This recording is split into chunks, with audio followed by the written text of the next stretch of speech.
Very much, Speaker. My agenda matter today is for the Minister for Planning, and my request is that he meets with residents in the Sandringham electorate so he can gain a full understanding of their concerns regarding heritage issues. Speaker, last week I met a number of residents in Beaumaris at a meeting organised by the member for Sandringham to discuss Bayside Council's plans and, by extension, the Minister for Planning's plans to heritage list around 100 properties in that area.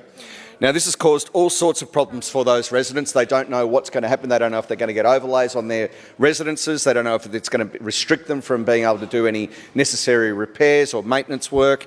And overall, in meeting those residents, they told me that it's a very confusing process and they're in favour of choice. And as a proud Liberal, I'm also in favour of choice. They want a voluntary system instead of a mandatory heritage listing system.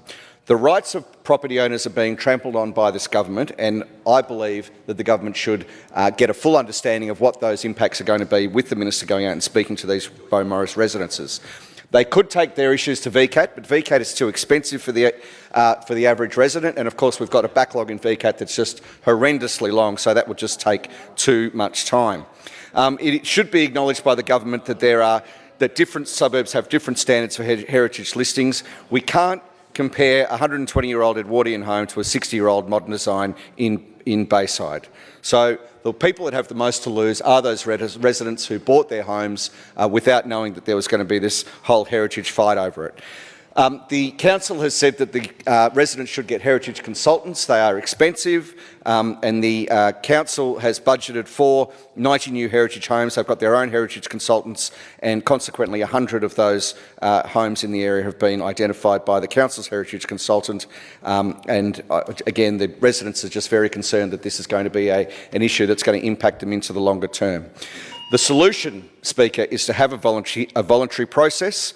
This was actually supported by the government in 2017 when the debate was already had, and the government should respect the decision of that debate, which was to have that voluntary process. So again, I say I would love to see the Minister of Planning go out to Beaumaris, meet those residents, to get a great reception if he only takes the time to understand what impact him and his government's direction is having on those residents.